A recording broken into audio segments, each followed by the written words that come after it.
And now there's some papers.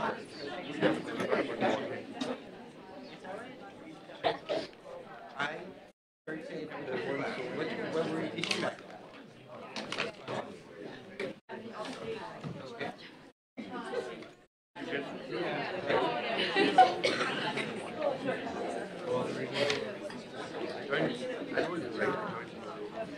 They don't get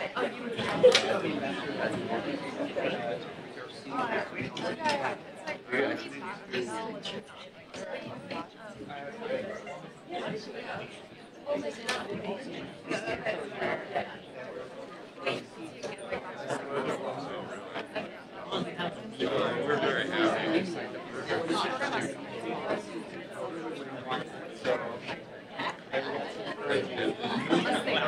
I don't know what you're playing.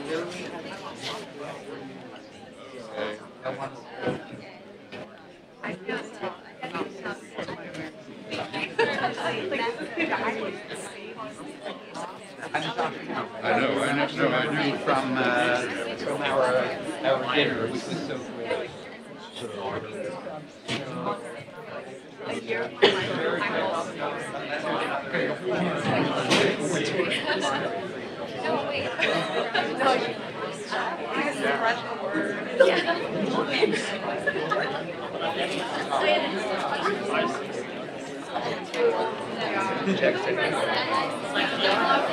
Right now.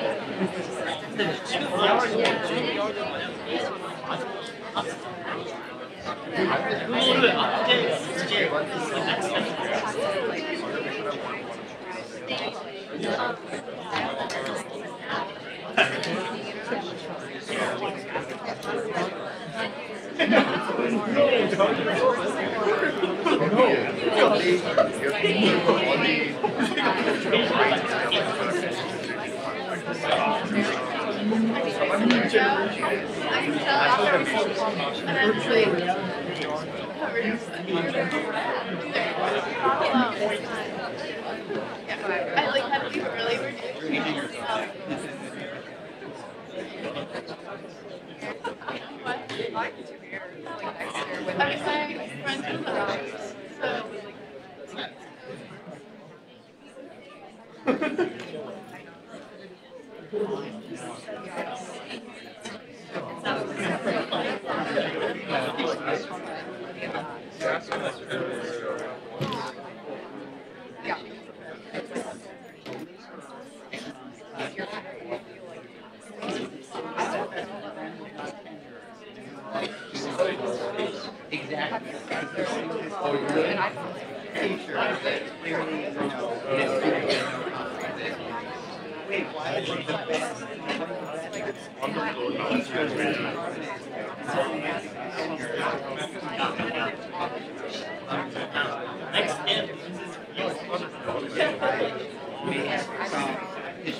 Yeah. Sorry, it's only my home keys. Good afternoon, everybody. I'm Ed Steinfeld. I'm the director of the Watson Institute for International and Public Affairs. And it's my pleasure to welcome you all, and it's especially my pleasure to welcome back to Brown, Jim Yong Kim. Thank you. This event has many purposes. One purpose is to serve as the first of a series of distinguished speakers to inaugurate our new building, Stephen Robert Hall, and celebrate this new physical space. Physical space is important, but it's nowhere nearly as important as the human capital in our scholarly community. And that means all of you and students and faculty who are here and staff, but it also means all of the loyal alums and friends who enrich our campus with their experience and knowledge. And who better to represent that piece of the scholarly community than Jim Kim? If it's okay with you, Jim Kim needs no introduction, but if it's okay, I'll provide a brief introduction. As you all know, Jim Kim just completed his tenure at the World Bank as the bank's 12th president. But if we turn the clock back a little bit, Jim was born in Seoul, South Korea, and at the age of 5, participated in a phenomenon, an institution that many of you all participated in, or your parents or grandparents, and even if you didn't, we're all beneficiaries of this, and that's the institution of immigration to the U.S. and a path to citizenship. Jim, at a young age, distinguished himself at Muscatine High School in Iowa as the valedictorian, not surprisingly. Maybe a little more surprisingly, as quarterback of the football team and point guard of the basketball team. I think you also were playing golf at a very high level already at that point. Jim continued to distinguish himself at Brown, graduating in 1982. Soon after that, a little bit later in the 1980s, he co-founded Partners in Health with, I guess, your MD, Ph.D. classmate, Paul Farmer. We were a couple of years apart. Yeah. So, Yeah. close, nearly classmate. And as you all know, Partners in Health is an organization originally focused on Haiti, but worldwide focused on community-based healthcare and infectious disease control. On the basis of that experience and having earned his MD and PhD, Jim moved on to be the director of the World Health Organization's HIV/AIDS department, and then after his tenure there, returned to Harvard as professor of medicine, social medicine, and human rights, and chair of the Department of Global Health and Medicine. Following that phase of his career, Jim became the 17th president of Dartmouth College, and onward to the bank. But this is by no means your most important title, but we're adding to the list Watson Senior Fellow, and we welcome you to the Watson community and welcome you, as I said, back to the Brown community. As many of you know, Jim, since 2017, has been serving as a trustee on the Brown Corporation. Thank you for continuously giving. I thought what we would do is I will just ask Jim a few questions. We'll begin a casual conversation. But after that brief period, really what the purpose is of this gathering is to open it up to you all. So please get your questions ready, and after just a few minutes, we'll turn to you. So Jim, let me just start by asking you, as a few days ago, you were president of the bank. What do you feel your legacy for? Well, you know, it is a bank, and so when I arrived in 2012, we'd finished that fiscal year, and we'd done about $35 billion worth of business, and that sounds like a lot, but it's actually pretty small compared to the needs in developing countries. And so over the 6.5-year period, we were able to increase our fund called IDA for the poorest countries. When I joined, it was about 43 billion over 3 years, and the latest replenishment was 75 billion. So we really increased the amount of money going to the poorest countries.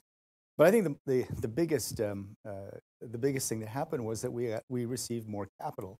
And so banks need capital in order to be able to go to the capital markets and borrow on behalf of clients. And at a time when just about everyone predicted that there was no way we were going to get an increase in our capital, we did, and that was last April. So, having started at about 35 billion in 2012, in a couple of years we'll be at a steady state of about 100 billion a year.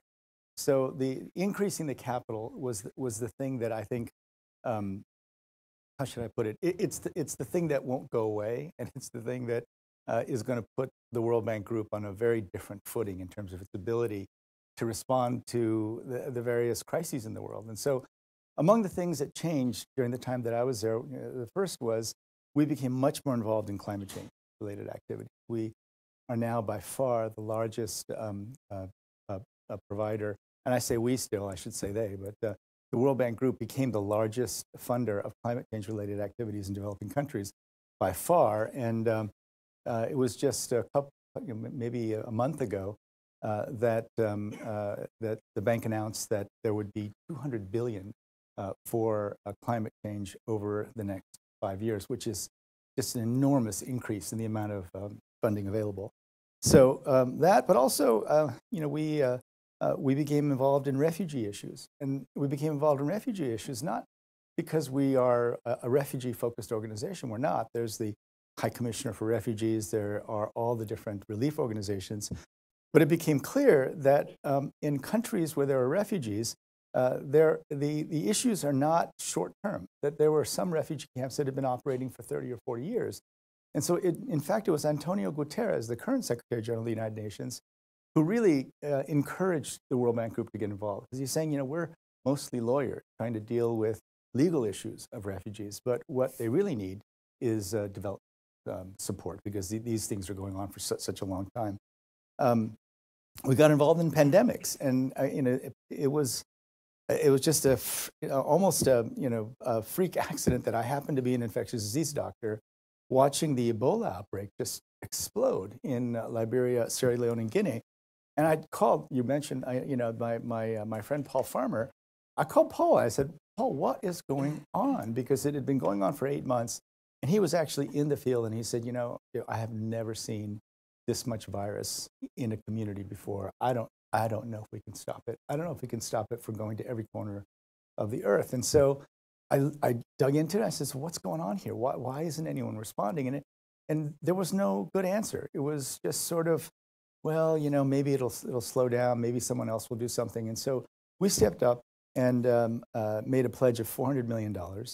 And we were the first organization at that time to make that kind of a pledge. And then soon after, the United States and the UK came along. But the question I kept asking was, well, why do we have to wait until some country decides to be generous before responding to pandemics? There should be something like an automatic mechanism. So we actually created pandemic insurance, and it still exists. And we got all the infectious disease doctors, the modelers together with the reinsurance company, Swiss Re and Munich Re specifically, and we came up with an insurance policy. We went to the capital markets, didn't know if anyone would be interested, but we now have $450 million that will automatically be released whenever an epidemic reaches a certain stage. And so we'll never have to sit around and wait again. So, these things that people call global public goods, responding to things like climate change and pandemics and refugees, were really a new area for the bank in many ways. And the great David Weil is here, the professor. Well, I came to see him about a year ago, right? Something like that. And the thing that was really bothering me in health and education, I've been working on health and education my entire life. And I think that, after spending a lifetime arguing for more funding from rich countries for health and education, what I learned as president of the World Bank was that in many countries, the heads of state and ministers of finance were hiding behind that. They were saying, oh, we are so committed to health and education, and if the rich countries just gave us more money, we would invest in it. But then when we actually looked at how much they were investing, they were basically spending none of their own money. And some of the countries that were spending none of their own money were oil-producing countries. They were spending on militaries. They were spending on things that made no sense. And so with David, we said, well, can we come up with a ranking system? Can we connect health and education outcomes directly to economic growth, which is David's area? And we found that we actually could make very good correlations. And then we could actually rank countries in terms of the quality of their investments in human beings. And the reason we did that was because I noticed we only do one major ranking a year at the bank. And this was something called the Doing Business Report. And the Doing Business Report, every year, that was my busiest time of the year because countries hate it when you rank them, right? Because the natural question is, hey, why are we ranked below this country that we've always felt superior to, right? And so they always paid attention to it. So I thought, let's do a ranking on human capital. And so we did it. I had to warn the countries a year in advance that I was going to do it. And by the time that they got a sense of where they would come out in the ranking, it was too late because we'd already gone so far. And we released the ranking, and the response, and I haven't even had a chance to talk to David about it, it was completely different from what I expected. I expected there to be anger, where there's no way, you shouldn't rank us this low. That wasn't it. The ministers of finance started saying, wow, we didn't realize. I mean, they really said, we didn't realize that we could be foregoing 50% of our potential economic growth by not investing more in people. And what they also said was, hey, maybe this is something that I can use to hold my ministers of health and education accountable. You guys just looked at outcomes. You didn't look at investment, because it would have been easy if we looked at amount of money spent. They could have just made a big budgetary change and go up the rankings. We looked at outcomes, childhood stunting, educational outcomes. We now are able to judge how much value does a single year of education provide in Malawi versus Singapore. Unfortunately, it's less than half of the value. So we had something called learning adjusted years of schooling. That plus childhood stunting plus under 5 mortality plus adult mortality. Those 4 measures were extremely powerful explainers, if you will, of economic growth looking backwards. And we could say that going forward, if you don't focus on improving these outcomes, you are foregoing economic growth. And it seemed to really make a difference. People, Nigeria was ranked 152 out of 157 countries that we ranked, 152.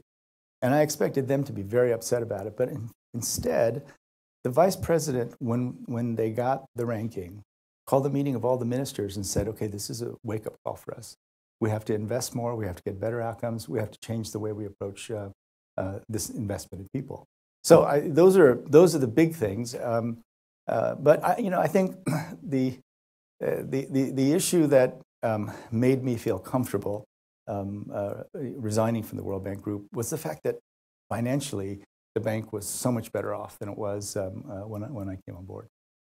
If I can ask, though, why at this particular moment did you choose to step down? I mean, the global situation isn't necessarily particularly positive toward multilateral lending organizations, and there are a number of reasons why I think organizations like the World Bank feel be under threat. So why this particular juncture? But so while that's the story that people tell, that multilateralism is under threat, the governors, 189 governors, voted in April to provide the largest capital increase in the history of the institution. And it's already, at least a big chunk of it has already been approved by legislatures. And so, in some ways you could say there's never a good time to leave an organization. But despite all the questions of multilateralism, on the other hand, the governors voted to give a capital increase and linked it to a very robust plan for what the World Bank would do going forward. So in a sense, it was actually written, not in stone, but it was written down what the future was going to look like. And it was going to be a pretty bright future for the World Bank Group. The reason I stepped down now is because I've been saying this now for almost every day, literally for the last 3 years, that if you put all the money coming through foreign assistance, if you then add to it all the money that comes from multilateral development banks, it doesn't begin to touch the need in developing countries. And needs for things like, almost every day, I read something new about climate change that really worries me. Things that are moving much more quickly than we ever thought. And the thing is, it's not just moving toward renewable energy, it's that the developing countries are being devastated by the changes in climate. I mean, there's not a single African leader who can't tell you story after story after story of how climate change is affecting their lives. I mean, the Syrian crisis followed 3 years of drought in a row. So there's, what the African leader said to me all the time is, well, you guys talk about climate change, but the boot of climate change is on our necks every day. Droughts and floods and droughts and floods, roads that can't handle the torrential rains. It's story after story after story. So that's one. The other thing that I think concerns me as much as climate change is on the one hand, great. By 2025, between 2025 and 2030, everyone in the world will have access to broadband. And this is, maybe it's sooner than that, maybe it's later than that, but it's around that scale. And we now know what happens when people get access to the internet. The first response is they're happy because they're seeing more in the world, they're communicating with other people, there's a happiness to it. But then we also know that aspirations actually go up. And the great thing is that the World Bank Group, we can actually measure how much aspirations go up. And it turns out that if your reference income, the income to which you compare your own, right? If your reference income goes up 20%, so that you're not comparing yourself to your neighbors anymore, you're comparing yourself to people in the next country or even in the next continent. If that goes up 20%, your own income has to go up 10% in order to feel the same level of satisfaction. But if you're a poor person, if you're in the lower quintiles of the population, if the reference income goes up 20%, your income has to go up even more than that. Right? And so there's something that happens when people can see how everyone else lives, their aspirations are going up. And again, if you ask any leader of a developing country, they'll say, oh my goodness, absolutely, that's happening. Everyone's aspirations are going up. And so if everyone's aspirations are going up, but some of the fundamental assumptions about economic development are now in question. I mean, the fundamental assumptions were, well, countries will start with agriculture, but then they'll move to light manufacturing, garments and shoes, because garments and shoes will always require human hands. And then ultimately they'll move to heavy industry. And I tell you, every single African head of state wants to talk to me about their path toward industrialization. And I have to tell you, there's not much evidence that that's going to happen in just about any country in Africa. Even the most developed countries in Africa seem to be deindustrializing rather than industrializing. And there's good reason for that. I mean, in Bangladesh, there was this amazing story about how Bangladeshi garment factories were purchasing robots from Germany to make garments. So the number of new jobs in the garment industry, even in Bangladesh, which is the most efficient garment industry in the world, were going down year after year. And so if even garments and shoes are being taken over by robots, what are people going to do? And so that question is a critically important one. And my conclusion was, unless there's much more investment coming in from the private sector, unless there's so much capital out there sitting idle. In other words, negative interest rate bonds, these are for the non-finance people, these are bonds in which you give your money to a bank, and not only do they not pay you interest, you pay them every year to hold your money. And there's about 8 trillion in negative interest rate bonds, about 20 trillion in very low yielding government bonds, and another 8 to 10 trillion in cash. I mean, people literally with 1,000 euro bills sitting in their safes. So there's all this money sitting on the sideline. There's all this opportunity to get a much better return than that in developing countries, and very little of that investment actually happening. And so I've been saying this for 3 years. If we don't get the private sector investing much more aggressively and in much greater volume in developing countries, there's no hope to tackle things like climate change or the rising aspiration of people.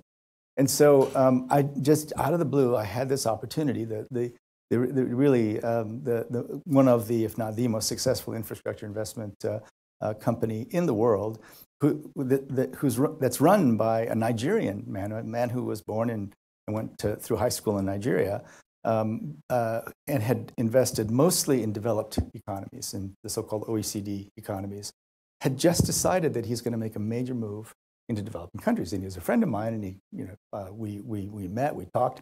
He said, look, I hear you've been saying this, and if you're serious about it, we're going to start doing this right now. And so for me, it was a sense of urgency to get that project going. That's the thing, we were having meeting after meeting after meeting on impact investing.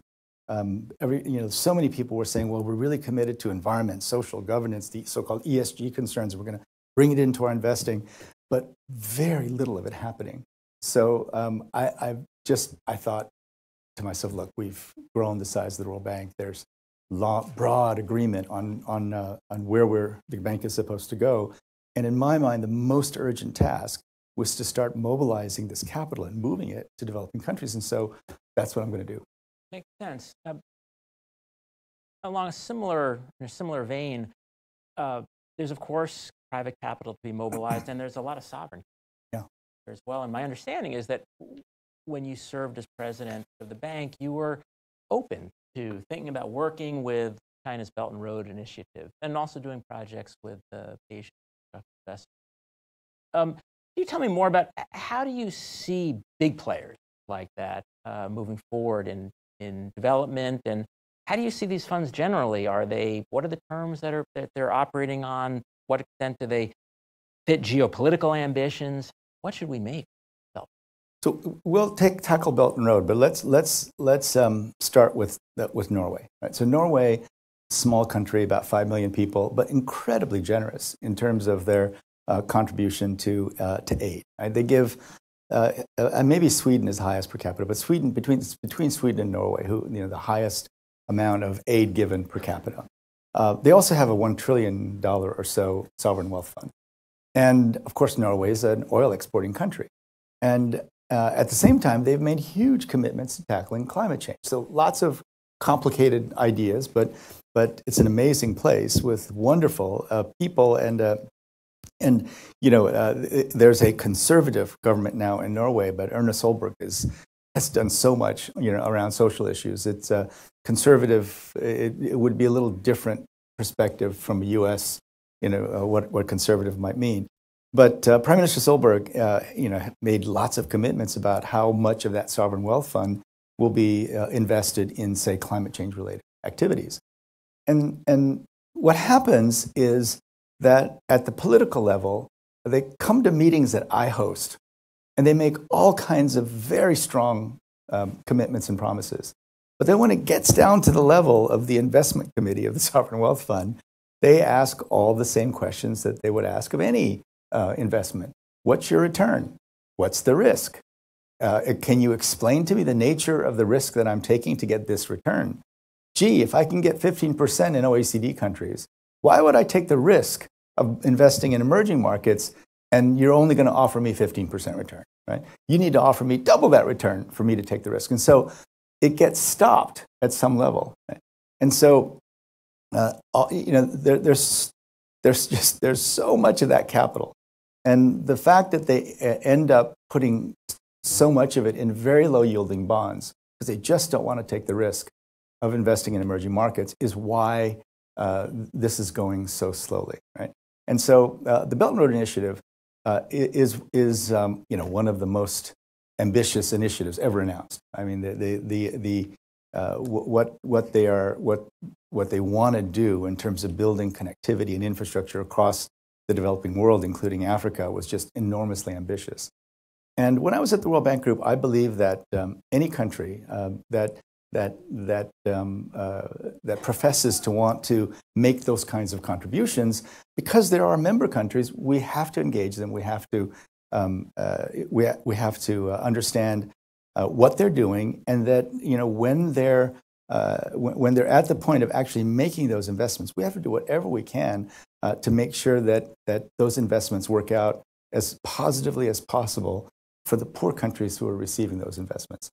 So I was, just like I was open to working with Norway on climate change and with the DFID, the British aid agency, I was very open to and actively working with China because it's one of the major development initiatives. So that was my position on it, and it really didn't change during the time that I was at the bank. Do you feel with the Belt and Road Initiative, at least what we've seen so far, do you feel that those investments are serving the kinds of functions that you described, whether it's for preparation for climate change or preparation for countries to leapfrog in developmental terms? Is it working in developmental? Well, every development agency and every aid agency has a mixed record, right? And so one of the things that is just important to acknowledge is that in Africa, for example, if you ask the question, what entities are putting real risk capital into building infrastructure in Africa, there aren't that many entities that are doing it, and China happens to be doing it. Now, issues of debt transparency have come up. We want to know, how much are these countries indebted? Are they being transparent about their debt? What's going on here? And those are questions that I think China is ready to tackle, and they realize that they have to tackle it. But I think one of the things we have to do is step back and say, the needs in Africa are just enormous, right? And what are the entities that are ready to make real investments in the kind of infrastructure that will be critical for them to have any chance of competing in the global economy of the future? And unfortunately, there's just very little of it. Now, interestingly, Japan is also stepping up and making many new investments in Africa. There are all kinds of complicated, reasons, and the relationship between China and Japan, of course, is also complicated. But also, there's a lot of economic activity going on between those two countries. But there's not been enough attention still to investments in Africa. So eventually, and one of the things that just have to happen is that we've got to find a way of bringing a real development assistance, and probably in the form of risk capital that will take on the risk of building infrastructure in Africa. And again, China has been by far the largest provider of that kind of capital. So. In a global environment in which there seems to be such a resurgence of identity politics, ethno-nationalism, siloed national economies, lack of a desire, at least in the US, to invest in global institutions, global norms. In that kind of a context, how does private risk capital operate? Or what do you think the effects of private risk capital, or even some sovereign capital, moving in and playing this kind of developmental role? Can it work in the kind of environment we're living in? Yeah. Well, let me put it this way. I have seen it work. I mean, I have seen it work, and and if we don't find a way of making it work and making it work more effectively, we're really looking at a very bleak future for especially the low-income countries. I mean, one of the things that just has to happen is that we've got to put in place the basic requirements for countries to take advantage of the paths to economic development that will be open to them. Right? And so one of the examples that I think are most encouraging are things that we, again, see in China, e-commerce. And e-commerce, it's very specific. So I recently visited Guizhou, and Guizhou is one of the poorest provinces. And they kept telling me, Jim, you keep visiting the rich provinces in China. We want to take you to a poor province. So I went to Guizhou. Right? I landed in Guizhou, and the airport's better than any of the airports I've seen for a long time. But they had a 30% poverty rate 5 years ago, and it dropped to 5%. And the drop from 30% to 5% was based on e-commerce. Right? Now, there were other things too. They found out that it was so poor that the air was really clean and the water was really clean, and they had caves that were perfect for server farm. So they were now one of the biggest server farm hosts in the world. But what happened was Alibaba and the Chinese government went in and both provided very specific subsidies. Alibaba provided subsidies to the transport companies to encourage them to go deep into the countryside. The government provided warehouses and storage for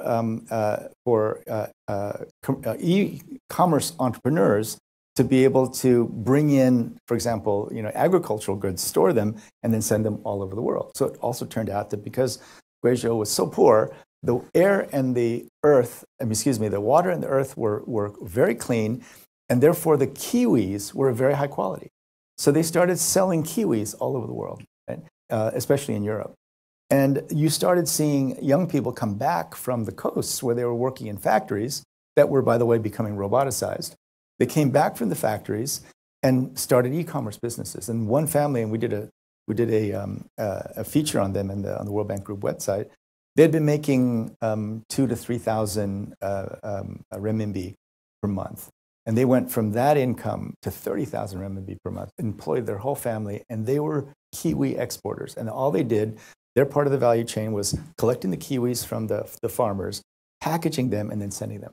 And so, to be able to decrease poverty that quickly over 5 years, it immediately made me think, wow, I didn't know that you could lift people out of poverty this quickly with agriculture. And so it made me think, is this possible for Africa? And so if we're going to make it possible for Africa, what do you need? You need energy, you need ports, you need transport, you need roads, you need transport companies, which, by the way, Alibaba helped create, because when they exploded, they knew that the Chinese postal service would never be able to handle the volume of packages that they were sending. So they actually created transport companies like the DHLs and the FedEx companies, and electricity, of course, and broadband. So electricity, broadband, transport. If you have those three, you have a chance of participating in the global economy. And I met Jack Ma from Alibaba very early in my tenure and have been working very closely with him, and I've been pushing him to go to Africa. And so he's now starting, and he's working in Rwanda to try to see if he can build an e-commerce platform in Rwanda. If he can do that, then I think it's the duty of the world to build the infrastructure as quickly as possible so that countries in Africa can participate in that kind of e-commerce.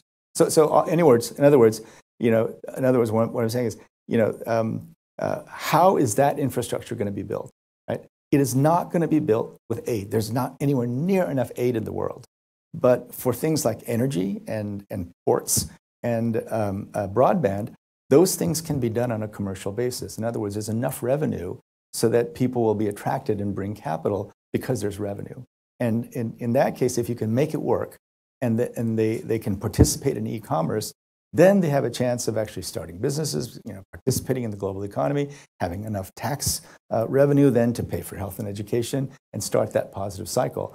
We know that cycle has to start. There's just no way that any of these countries are going to survive purely on the basis of aid. You've got to get that going. And in order to get that going, you've got to build that basic infrastructure. I know it's not your responsibility to answer the question I'm about to ask, but I'll ask it anyway. What does one say to people in the global north who respond, those developments are taking our jobs or undermining our own well-being, or we don't believe in this developmental mission because it's subtracting from us? And whether that's voiced in kind of ethno-nationalistic terms or whether it's voiced by people who are truly experiencing what we'd associate with developing world problems, but they're in the global north, how does one deal with that kind of political backlash to these successes that you're describing? Yeah, I really don't believe that it's a zero-sum game. And so if you were, I was never, as World Bank Group president, I was never asked to comment on, the nature of the preparedness of the American workforce for the economy of the future. But if I were asked, I would say, look, there is not a single country on earth that can take for granted that they're prepared for the economy of the future. And every single country in the world should be worried about whether or not it's preparing its own human capital to tackle the challenges of the future. And so, this matters a lot to everywhere, including in the United States. And so, are there countries where they're taking a very strategic approach to preparing their human capital for the economy of the future? And the answer is yeah, a lot of them in Asia, right? You know, if you look at the test scores and you look at the number of engineers that are being graduated, and you look across the different countries in Asia, Africa, Latin America, why, you know, there are countries that are are getting more prepared, and there are countries that are getting less prepared. So it's a challenge for everybody, and so I feel like that my role, you know, at the World Bank was to try to think about all the the countries that were our client countries. I wasn't really engaged in looking at OECD countries. And now, you know, it's still, I'm going to be focused almost completely on developing countries. But you know, the country, the company, Global Infrastructure Partners, has done a lot of infrastructure in developed countries that has also been critical for providing the foundations for economic growth. Is there a need for better infrastructure in OECD countries? Absolutely. Absolutely, there's a need for it. And there's also, I mean, no country had a perfect score on the Human Capital Index. Singapore was #1, but it's small, 6 million people. Korea and Japan were tied for #2. And, you know, even some of the European countries didn't do as well as they thought they'd do. Right. Maybe I'll just ask one last question because we want to open it up. But if you were starting all over again, or if you're in the position of many of the students in the room, and you were interested in development, how would you get involved? Is the answer, I know there are many answers, but would you still encourage people to migrate toward multilateral lending organizations? Is it the private sector? What's really the way to get in now? Well, I think what's really important is to, especially for Brown students, is to find something here that just really gets you excited. Right? And it almost doesn't matter what it is. You know, a lot of people think, well, I have to study a STEM discipline, I have to study, you know, whatever, I have to have a skill.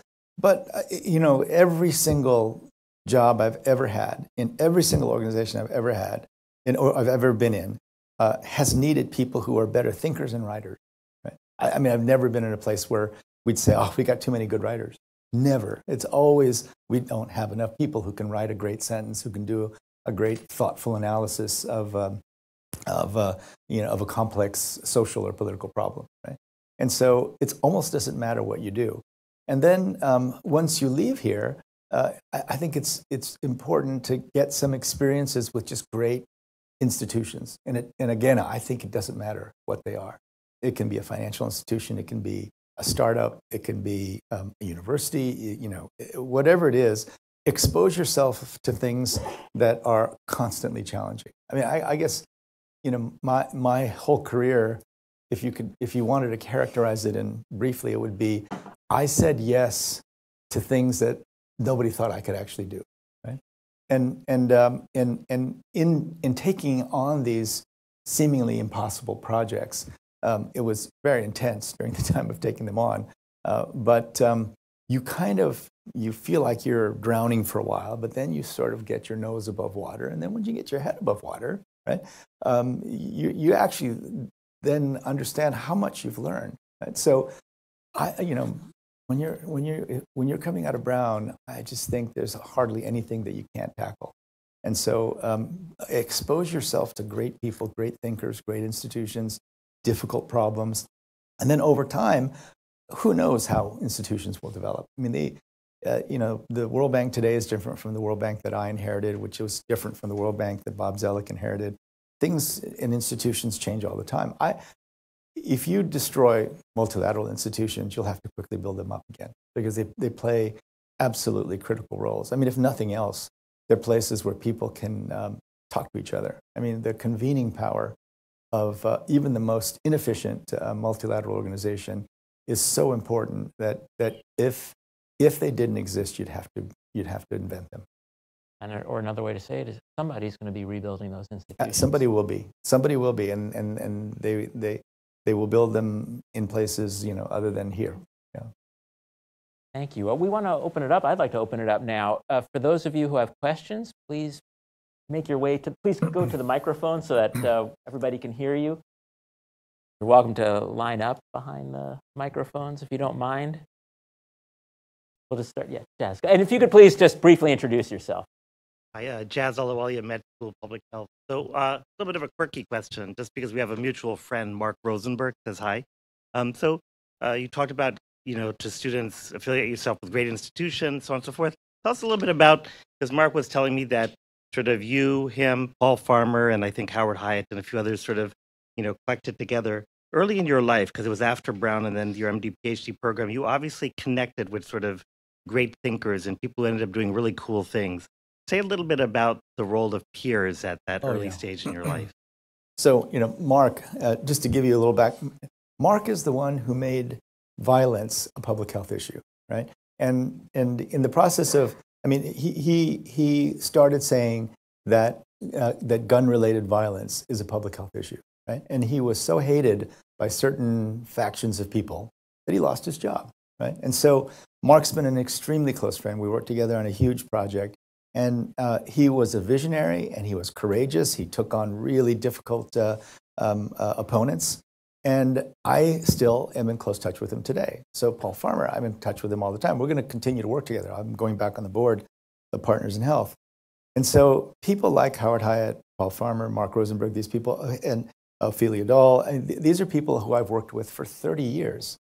And for us, and a lot of people look at my career and say, well, what's the unifying theme? Well, the unifying theme is that I've said yes to things that I thought would help us in the original theme, which was to make a preferential option for the poor. If you haven't seen it, it's going to be available on I think, Google soon enough. There was a movie made about the work we did on HIV, TB, and about Partners in Health. And it's called Bending the Arc. We were supposed to do a showing at some point, and we will. And we'll do it at some point. And all of the basics are there, right? The reality of poverty in the world is something that we committed to each other that we'd tackle forever. Right? And so having colleagues where pretty early on you say, okay, these are our most fundamental commitments. The notion of making a preferential option for the poor, which is language that comes from Latin American liberation theology, but it's not. For us, it is not at all religious, but it's something that all of the Partners in Health world has embraced. And I feel like in many ways, I've been sent from Partners in Health to various other places to try to push that along. And so, I talked at great length to my Partners in Health colleagues about this decision I'm making. And I really believe that after doing the things that we've accomplished at the World Bank Group, that the most important next step is for me to actually build this infrastructure, right? And not surprisingly, I'm sure I'll be working with Rwanda again. It'd be great if we could build infrastructure in Haiti. Haiti's such a wonderful but difficult place. So if you can find a group of people who you have a meeting of the minds with at this most fundamental level, what is the most important reality, most important commitment you make? Then I think it helps you as you go through different institutions. I never really stopped being a Partners in Health person at the World Health Organization, at Harvard, at any of these organizations, including Dartmouth and the World Bank. Yeah.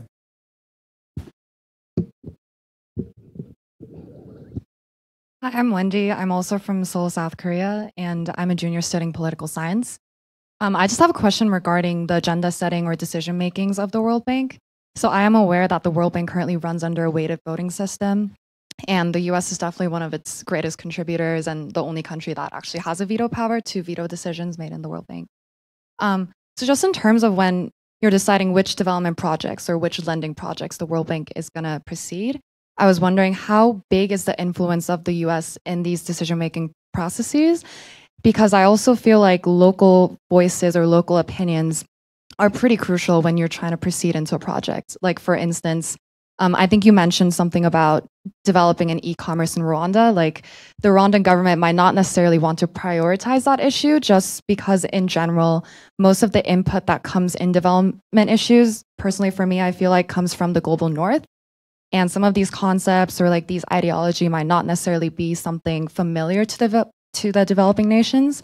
So I was just wondering about the dynamics in decision making and how much progress in terms of SDGs this dynamic has made throughout your term as serving as the president of the World Bank. Yeah. So the bank is different from say, the United Nations. The United Nations will tell you that it's one country, one vote. But there's also a Security Council, and there's a permanent members of the Security Council. So it's not actually, every vote is not weighted equally. The bank is just pretty straightforward about it, and the weight of any institution is based on the weight of a country in the global economy. So China's share has grown, for example, and also based on contributions to the World Bank. So the U.S. has about and there are different pieces of it. The U.S. has a higher percentage share in IFC, the private sector group. In the World Bank, it has about a 15% share, but it doesn't use that on every vote. So the veto power only comes with things like changing the Constitution or changing the Articles of Agreement of the bank. Generally speaking, the board tries to make decisions on a consensus basis. Okay? But on something like what happens in Rwanda, that has completely changed. I was a protester against the World Bank 25 years ago, and a lot of it was because of criticisms about the World Bank dictating policy. And now there's no way that we would start a project anywhere when I was there without the country actually agreeing to it. Right? And countries would come to the World Bank and say, well, I want a road going back to my hometown. And we'd say no. Right? We can't do that. We can't get that through our board because it's so, it just feels, like it's just for the benefit of the leader. Right? So we'd have to make sure that it was sound based on development principles. But if the country leader says no, it doesn't happen. But there's no way that we could force, e-commerce. And by the way, President Kagame is just crazy about the e-commerce idea, right? Think about it. He's got a garment factory. He's got a garment factory industry, but he's running at about 60% of the efficiency of Bangladesh. And the only reason that the garment factory stays in business is because of the African Growth and Opportunity Act in the United States. There is preferential admission to the American market because it's a country in Africa, and right now there are investors willing to invest in those companies. But let's say something happens and the United States decides that Rwanda no longer is covered under the African Growth and Opportunity Act. That industry would collapse overnight, literally overnight, right? So, he knows that, and so he has to think, okay, is there something we can do? Can we sell, Rwandan coffee, which is now sold in a lot of places? Can we sell that directly for higher profit for the coffee growers? There's all kinds of possibilities, and with e-commerce, it could happen. So it's not that the North's dictating to the South. Now, the Sustainable Development Goals, right? So it's like everything on Earth. It's huge. There are so many goals. And at first, I thought, the great thing about the Millennium Development Goals was that they were really focused. But then over time, I came to realize that the Sustainable Development Goals actually do reflect aspirations of people, and so they're huge and they're broad and there are things in it that you can't even imagine what it really means. Access to information. I mean, there are things that are not so clearly defined. But I think it does reflect what people are going to want to have a middle-class life everywhere in the world, right? And I tell this story about my parents because my parents were very lucky in the early 1950s because of the kindness of strangers, literally. They came to the United States and they actually met and married in the United States. And so what happened to them is that by coming to the United States, their aspirations were lifted. And when they went back to Korea, they thought, we're not going to be able to provide the things that the United States can provide to our kids, so we're gonna move to the United States. Now, very few Koreans in the 1950s had those raised aspirations because very few Koreans had the experience of living in the United States. Now, everyone on Earth is going to be able to have the experience that my parents had directly, and they're going to be able to see it right on their smartphones. And so, because of that, the Sustainable Development Goals are actually that's what we've got to get to. And so we're involved in a huge number of the SDGs, and all of the ones related to climate, for example, we're by far the largest financer of all of those. Even on refugees, where we didn't work before, we're involved in financing those. And so, I think one of the really important things that happened during my tenure was that there happened to be two Koreans. One Secretary General Ban Ki-moon at the UN and me at the World Bank Group. And he's older than me, so it was a very easy relationship. In Korea, he was Sunben, I was Hubei. He was the older one, I was the younger one, and so he was the leader, and I followed him. Usually, I followed him with money, and he liked that, right? And we would do things together where he would work on the political aspects of it. We would agree on some kind of major development project that we would work on together, and then we would move forward together. So Secretary General Ban is the one who made the SDGs happen, and the other really just kind of wildly fortunate outcome was the fact that Antonio Guterres was the man who brought the World Bank and the UN together when he was High Commissioner for Refugees, and so we were just completely involved in the SDGs, and the criticisms before that are too broad, I don't think they're valid anymore. Unfortunately, that's the task. If we don't get there by 2030, I think we're looking at a situation where climate change is going to have devastating effects.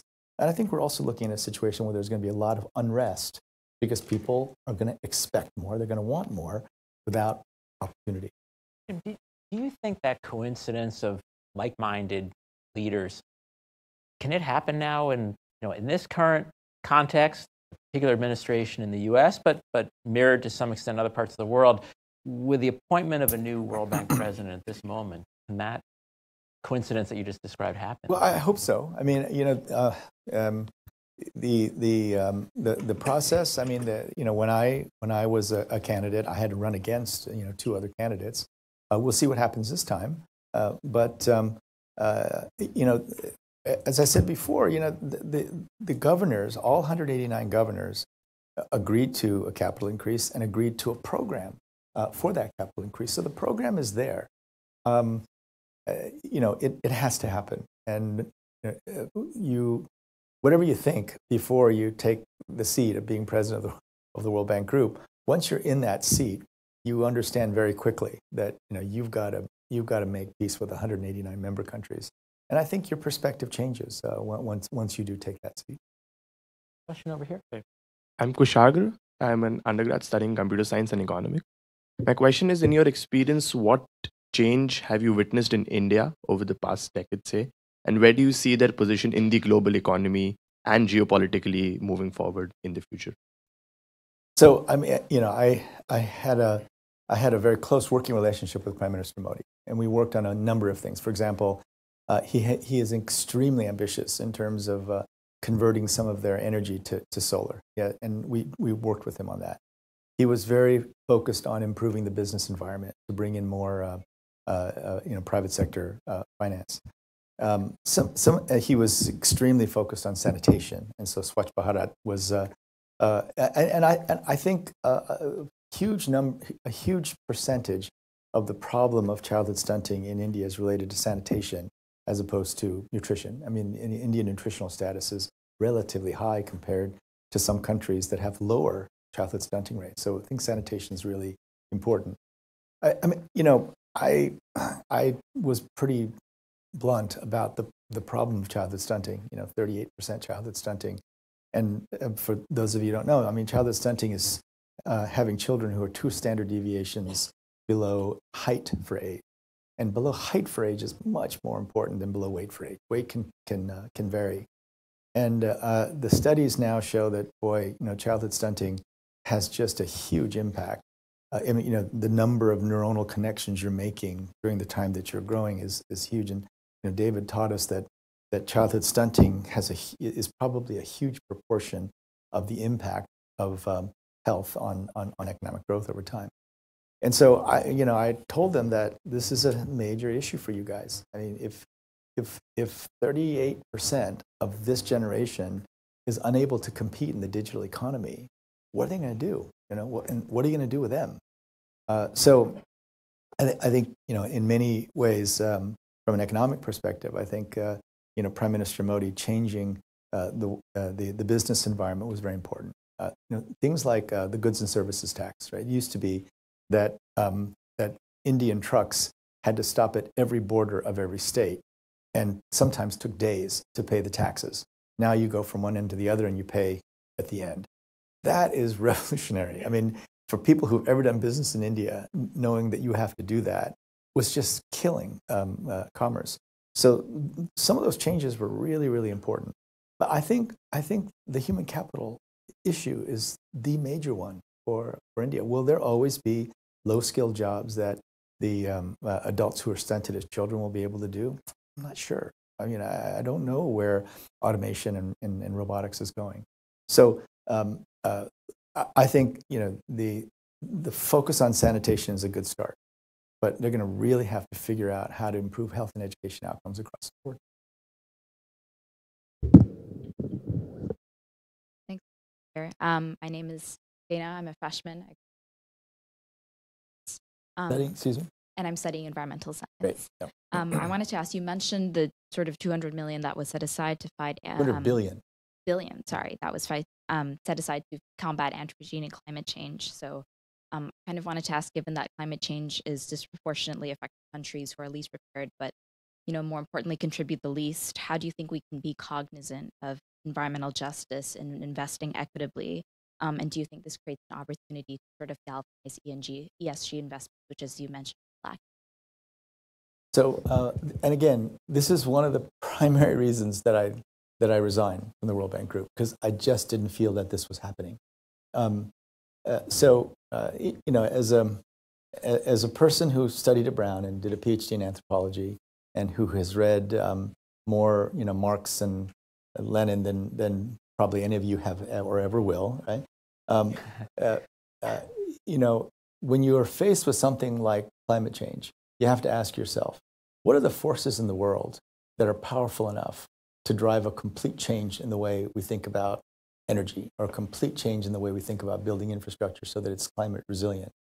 And I have to say, unfortunately, there's no force that I can see other than market forces, right? So getting market forces moving in the right direction, so that, for example, investing in solar or in wind instead of coal is such a great business proposition that people are running to try to do it. Now, we're not quite there yet. What we really need is a price on carbon.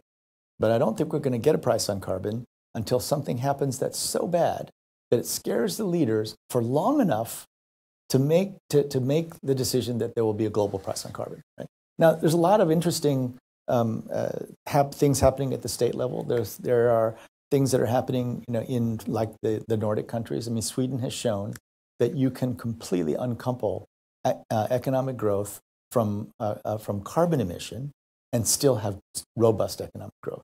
But that's Sweden, 9 million people, and so we have to find ways of aligning market forces so that literally out of greed, people are running to try to make the kinds of investments that will protect us from the most devastating impacts of climate change. Now, the thing that I'm really proud of with the $200 billion announcement was that half of it's for adaptation, right? So, while there may be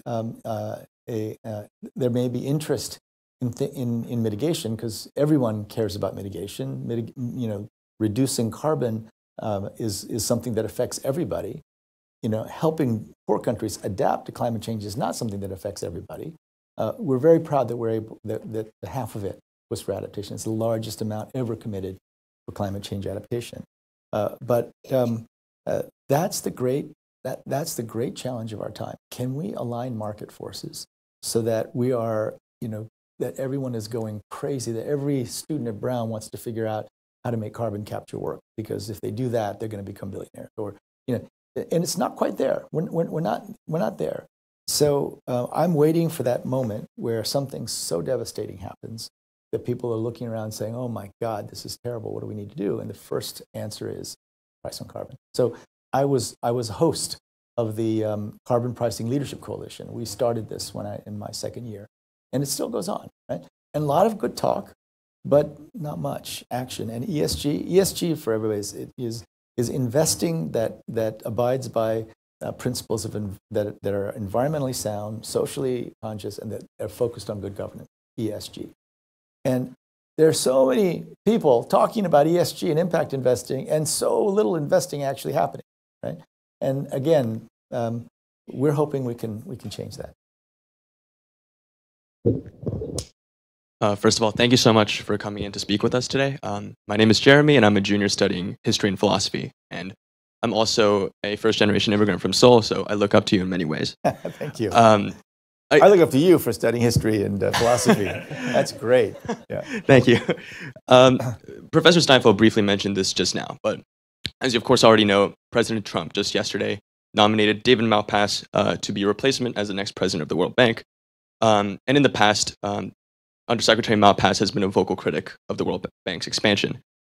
And we don't know for certain whether he will be the next president. But under this new proposed leadership, how do you see the World Bank shifting its objectives and initiatives?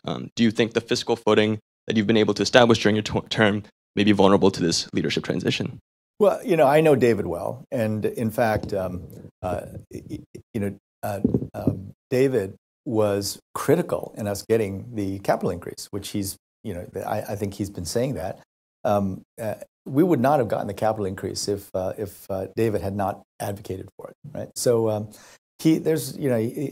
I think that one of the things that happened during the time of his greater engagement with the World Bank Group is that he understood it much better than he did in the past. Right? And I have to tell you, the World Bank Group is a very difficult thing to understand if you're not inside it. Right? And so when I first started, I brought some of the great institutional leaders and thinkers. Alan Mulally from Ford is a friend of mine. He came and looked at the World Bank. Michael Porter, the great business school professor at Harvard, came.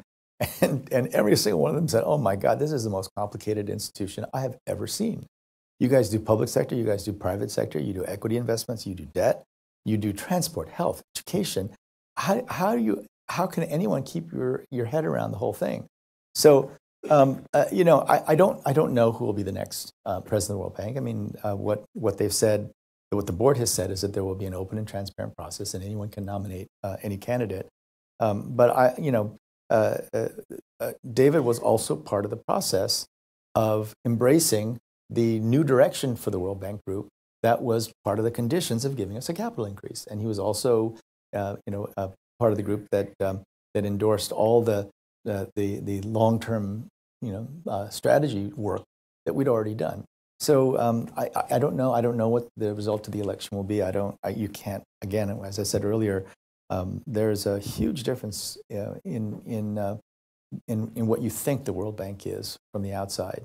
And then when you're sitting in the seat and you're going to the board meetings and you're seeing, all these people there representing 189 member governments, I think it gives you a different perspective. So one of the things that we really worked on when I was there was that policy and lending has to be evidence-based. This is something that comes from me from my medical training. But we said, we cannot be an ideological institution. We will lose all credibility if we're an ideological institution. We have got to be evidence-based in the recommendations that we make to countries. And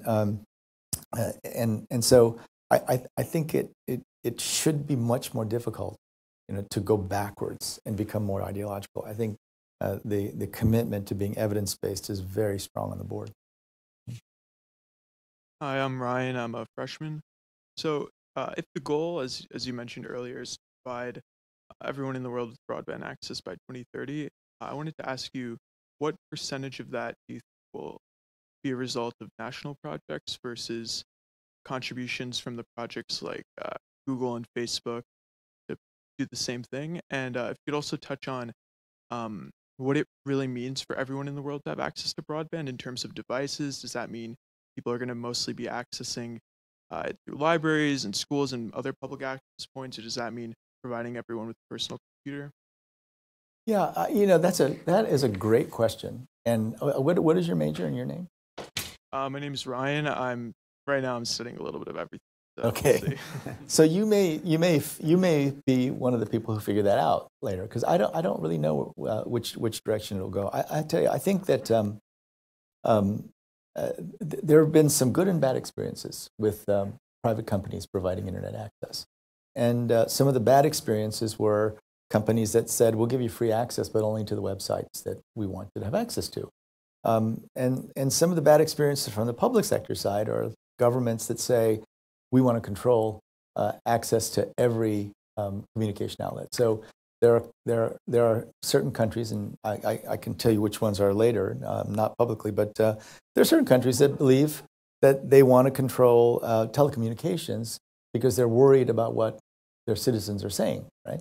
And so, we even sent representatives from other countries who had partially privatized their telecommunications and said, you can actually improve functioning by a lot by bringing in the private sector, and you can still listen in to what your people are saying, right? So, this is the kind of stuff, and the entirely publicly controlled ones, you go there and you immediately know that this is not working, right? And so there has to be some mix of public and private that gets it right. But usually completely state-owned telecommunications, the experience has not been great. But also private sector that comes in and really wants to direct people to certain websites, that's also that also doesn't work. So, there are countries where it was done really well. This is a country that has many other problems, but Myanmar, right, was one in which we were involved when I was there, and there were 3 different operators. We had an open, transparent auction process, and now there's very, very good broadband access in a place that had nothing, 4 or 5 years ago. So it's possible to do it right. It's a mixture of public and private, and that may evolve over time. But we have enough bad experiences to know, I think, how not to do it. Hi, my name's Henry Dawson. I'm a first year studying biology. I'm really interested in the term you used, or the process of preparing human capital for the future. What role do you think Brown and other higher education institutes have in this process, both in the States and globally? Yeah, in fact, I'm coming back. We're doing a session on the role of higher education in the world. Right? I am going to plug that at the end of it. You'll get another reminder in a few moments. Yeah. So Brown is one of the great institutions of higher education in the world, right? And so just being one of the great higher institutions in the world, higher education institutions in the world, is in and of itself important, right? But one of the things we're going to do, and President Paxson is going to be really leading this charge, is to think about how can institutions like Brown really push forward higher quality higher education everywhere in the world, and what can institutions like Brown do to provide a broader benefit for what exists here to many, many more people in the world. Right? Now, the online education has gone in fits and starts. But when I talk to people like Sal Khan at Khan Academy, or the people who are really in the middle of using technology in higher education, they say that eventually, for example, they think maybe 2 people will teach everyone in the world calculus. Calculus is not easy to teach, and apparently there are people who are really good at teaching calculus. I never had those teachers, I have to tell you. I was going to say, I wish I knew earlier. But apparently, and so probably what will happen is you'll get those teachers and they'll be translated. Now, I think Sal Khan is one of the great teachers I've ever seen. So how many of you use Khan Academy? Yeah, lots of people, right? I use Khan Academy. I've used Khan Academy a lot. And so when I was in UAE, I met Sheikh Mohammed bin Rashid, the head of Dubai. And I told him, it'd be really great if you could just translate all of Sal Khan's materials into Arabic. And because he's got a whole pre-K to 12 curriculum. And I said, you could improve the quality of education quickly if you made Sal Khan's materials available to everybody in Arabic. And I didn't realize it, but about a year and a half later, his team came back and told me, okay, we did it. So, you did what? We translated everything, right? It took like 8,000 people, right?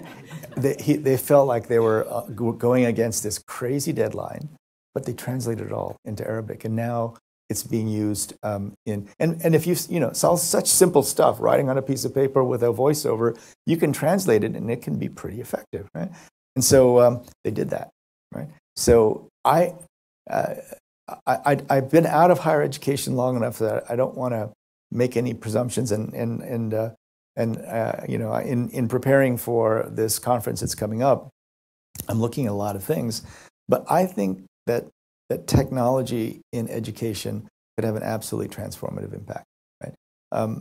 You know, one of the huge things that we at the bank, when I was at the bank, unveiled was how poor the quality of teaching was in African countries. Right? So we did a survey of elementary school teachers in 4 or 5 countries, and only a third of the elementary school teachers could pass the 2nd grade competency exam. Only a third. Right? So if those are the teachers, what are the kids learning? Right? But in another experiment with private sector, we actually looked at the impact, and it's still an ongoing study, looked at the impact of a private sector group that charged very low rates, something like $6 to $8 per person, per student per month. And what they did was the teachers were in the room, but all the kids were learning from Salcon. Right? And the preliminary results seem to suggest that their outcomes are 2 standard deviations better than in the regular public schools. Right? And what also happens is that because the teachers are also there, the teachers actually also learn from Salcon, right? And the quality of the teaching gets better over time, right? So, you know, what can Brown do? You know, I remember great teachers at Brown who just explain things. You know, I know Professor Hazeltine is still around, right? I took Engine 9, man, from Barrett Hazeltine, and I had never heard anyone explain electricity as clearly as Professor Hazeltine. I couldn't do it for you now. I mean, I've forgotten it since then. But I think some of the great teachers and some of the great you know, lessons that are being taught here could be shared with the world. On this topic, Jim is going to be doing the keynote address in April for the conference. It's a Brown IE joint conference on reinventing higher education, building the human capital of tomorrow. I certainly will be there. You know, we're running a little short on time, and there's going to be a reception afterward. But why don't we take the 2 questions that are remaining, and then Jim, you can answer, and we'll move on to the reception. Please. Thank you. My name is Emily Pluhar. I am a sophomore student from Minneapolis, Minnesota, and I'm studying political science on the international and comparative track. My question is, in your talk today, you have repeatedly mentioned 2 key problems facing the international community today: climate change and development.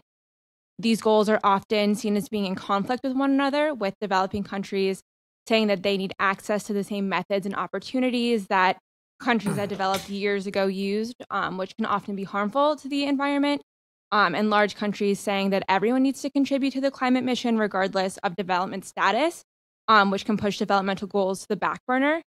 Moving forward, how can we work to promote both of these goals at the same time? Great question. Hello, thank you for being here. My name is Kimberly, and I'm actually a master's student in the Public School of Public Health. My question is specifically, I don't know if we talked about this because I came in 10 minutes late, but about the Africa Continental Free Trade Area. And my question has to do about people being skeptical about this agreement, and specifically how it will affect SMEs, small and medium enterprises, because countries are a crossroad where you need SMEs to grow your economy, but then you also need to be part of this agreement. And you have a country like Nigeria, like my country, we haven't signed it yet. So what do you think this will mean going forward? And is the agreement even like a solution at all? Thank you. Okay. So the first one, Emily, you know, what African leaders will say is we are bearing the brunt of the impact of climate change. You know, droughts and floods and wiping out of roads, when we have very little responsibility for putting the carbon up in the air. I mean, the amount of the current carbon in the air that was put there by Africa is just tiny. Right? And so, you know, what leaders had been saying before is, therefore, we should be able to burn as much coal as we want. The good news is that now solar energy is cheaper in many places than coal. The problem is storage, right? So if I could just say, you know, you guys, I make references, don't even knows what, you know, what was, gosh, plastics. Mrs. Robinson, what was that movie? Graduate, right? There was a movie called The Graduate, right? And one great line from it was Dustin Hoffman was sitting there as a young man, and the guy says to him, you know, the key to the future is plastics, right? So I'd say the key to the future is energy storage. If anyone can figure out the energy storage issue, because that's the problem with solar. No matter how cheap it is, if you can't store it, and you can't store it in large quantity and move it and use it for baseload, industrial baseload, then there's always going to be need for fossil fuel of some sort. Changing over coal to natural gas is a big advantage, and natural gas will be a transition fuel. There's no question about it. And so, investing more in say natural gas capacity in Africa and other places is actually a huge improvement over coal. But again, I think the key to all this is to get the market forces moving in the right direction. The key again is having a price on carbon, right? And so, if without that, it's going to be hard to solve these issues. But I'm very sympathetic to the argument that you cannot tell poor countries that they're going to have no energy because climate change is a problem, right? And so I think it's very reasonable to say, but that energy should be in the form of renewables and natural gas, right? For now. If the battery storage problem or the transmission problem can be solved, then I think the move in the direction of renewables with very low carbon footprint will happen extremely quickly. But that's the issue. That's why, when was it? About 6 months ago, I think, we made at the bank a commitment to provide $1 billion for battery storage. Right? And so we were hoping that $1 billion would get people interested in developing new technology. But it's a fundamental tension, and for me, the answer has always been it's not one or the other. We've got to get going on both extremes. But when I started at the bank in 2012, the climate change folks came and said, "We're so excited. We've got now solar down to 15 cents a kilowatt hour." I think that's what it was, 15 cents. And I said, "Well, what is that?" I didn't know what it meant. They said, "Well, coal's about 4 cents a kilowatt hour, and in Washington D.C. we pay about 10 to 12 cents a kilowatt hour, so it's getting close." The latest auction that I saw was months ago, and it was 1.5 cents a kilowatt hour for solar without storage, right? So it's getting so low that if we can solve the storage problem, I think the move toward renewables is going to be huge. Now, the company I'm joining is one of the biggest players in renewable energy in the world, right? So we hope we can make that work. The Africa Free Trade Agreement, I actually don't know all the details of the Africa Free Trade Agreement, but here's what I'll say. So we found often that it's much easier for a country in Africa to sell goods in Europe than it is to sell to the neighboring country. So there's a desperate need to figure out trade regimes in Africa. Now, because I just don't know the details of this particular free trade agreement, I can't comment on it very much. But if you want to tackle poverty, you have to have more trade, not less, right? So I know there are many people who say, "Oh, trade is terrible." It's actually absolutely critical because if you don't have trade, you're not going to be able to give poor people access to markets in other countries, and it just in Africa, we've got to figure it out. Let me tell you another problem now. So Africa desperately needs to be able to sell its goods and send them all over the world. But there is no space agreement for large parts of Africa. So they have to take these crazy routes in Africa to avoid the airspace of specific countries. We have to solve that problem as well. There's no rail service that goes from one end of Africa to another. President Sisi of Egypt is now talking about, as he takes over the presidency of the African Union, he wants to create a rail line that goes from Cairo to Cape Town. There's so many things that are needed to make the possibility of economic growth more viable in the continent that better trade agreements are important. The role and the role of Nigeria in a particular one, I just don't know have enough detail. we've reached the end of this portion of the evening, but we're going to have a reception outside that you're all invited to attend. I really want to close just by saying two things. First, Jim, I want to thank you for enriching us and being a member of this community and moving forward being a member. I feel so privileged to be able to sit here and listen to you. The second thing is really a thank you to you all. The questions are fantastic, whether you're a freshman or a faculty member. Again, I feel deeply privileged to be part of this conversation, to be listening to this conversation and learning from it. So there's lots to celebrate, and let's take that celebration outside. But first, this is my first event as a fellow of the Watson Institute. With more to come. More to come. Thanks everybody. everybody. Thank you, Jim.